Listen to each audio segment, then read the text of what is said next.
वेणुगोपाल जी, चिदम्बरम जी, के मुनियप्पा जी, नितिन राउत जी,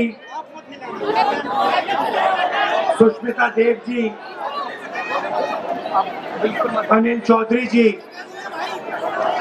कांग्रेस पार्टी के हमारे सब कार्यकर्ता भाइयों और बहनों, प्रेस के हमारे मित्रों, आप सबका यहाँ बहुत बहुत स्वागत। नमस्कार।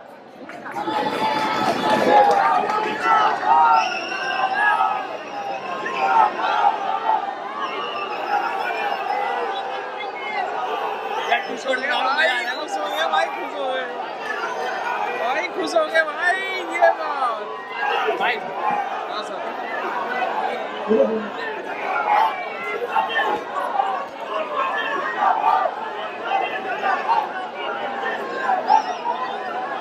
देश की हालत आप सब जानते हो। इंडिपेंडेंस से पहले जो हमारे दलित भाई बहन थे, उनको ये देश अंधेरे में रखता था, अंधेरे से बाहर नहीं निकलने देता था, और जो उनके हक थे उनको नहीं देता था। कॉन्स्टिट्यूशन के बाद दलितों का जो हक है उनको मिला। वो कांग्रेस पार्टी ने, बाबा साहेब ने मिलकर हिंदुस्तान के हर नागरिक को, और खास तौर से जो हमारे दलित भाई बहन हैं, उनका अधिकार और उनका हक दिया। आज कॉन्स्टिट्यूशन पे, संविधान पर नरेंद्र मोदी, आरएसएस और उनके 4-5 उद्योगपति मित्र कर रहे हैं। जहां भी आप देखिए, कॉन्स्टिट्यूशन पर आक्रमण हो रहा है। पार्लियामेंट में हम किसानों की बात उठाएं, दलितों की बात उठाएं, पिछड़ों की बात उठाएं, महिलाओं की बात करें, पार्लियामेंट में हमें बात करने नहीं देते। कल राज्यसभा में पहली बार इतिहास में, पहली बार इस देश की हिस्ट्री में सांसदों को मारा गया, धकेला गया, पीटा गया। नरेंद्र मोदी किसानों पर अत्याचार करते हैं, जो उनका है उनसे छीनते हैं, और फिर किसानों को कहते हैं तुम देशद्रोही हो, तुम खालिस्तानी हो।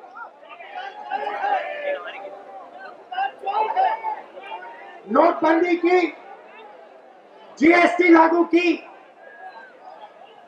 इस देश की जो रीढ़ की हड्डी है, स्मॉल और मीडियम बिजनेस वाले, जो देश को रोजगार देते हैं, उनको खत्म कर दिया, उनको नष्ट कर दिया, उनकी जिंदगी बर्बाद कर दी। कोरोना के समय हमने कहा जनता को डायरेक्ट का पैसा दीजिए, स्मॉल मीडियम बिजनेसेस की मदद कीजिए, मगर नहीं, नरेंद्र मोदी जी ने सिर्फ अपने 3-4 उद्योगपतियों मित्रों को पैसा दिया, बाकी को कुछ नहीं दिया। मीडिया की बात करता हूं, मैं कहता हूं ये हमारे मित्र हैं, हर मीटिंग में कहता हूं हमारे मित्र हैं, मगर जो हमारे मित्र हैं वो देश का काम नहीं कर रहे हैं।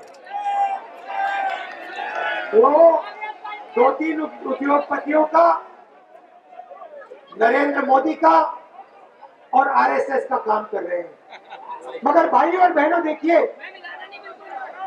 ये देश बहुत समझदार है, देश की जनता को सब कुछ समझ आ रही है, और आस्ते आस्ते देश में दलितों में गरीबों में, किसानों में, मजदूरों में एक आवाज आपको सुनाई देगी और वो आवाज आस्ते आस्ते आस्ते आस्ते बढ़ती जाएगी और फिर एक दिन वो आवाज एक तूफान बन जाएगी और वो तूफान नरेंद्र मोदी को प्रधानमंत्री के घर से उठा के बाहर फेंकेगा।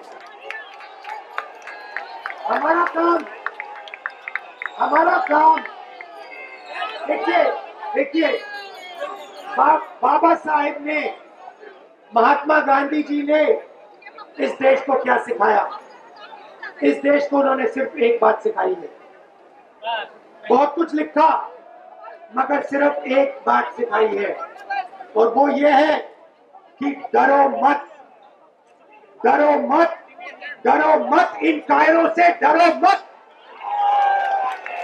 ये जो है ये खोखले हैं। जिस दिन हिंदुस्तान इनसे डरना बंद कर जाएगा उस दिन ये भाग जाएंगे, ये दिखाई नहीं देंगे। हमारा काम, कांग्रेस पार्टी का काम, SC ST डिपार्टमेंट का काम, यूथ कांग्रेस NSY का काम हिंदुस्तान को सिर्फ ये याद दिलाना कि हिंदुस्तान का व्यक्ति, हिंदुस्तान का आदमी डरता नहीं है, किसी भी शक्ति से नहीं डरता है और किसी भी शक्ति के सामने खड़ा हो सकता है। भाइयों बहनों, बहुत बहुत धन्यवाद। नमस्कार, जय हिंद।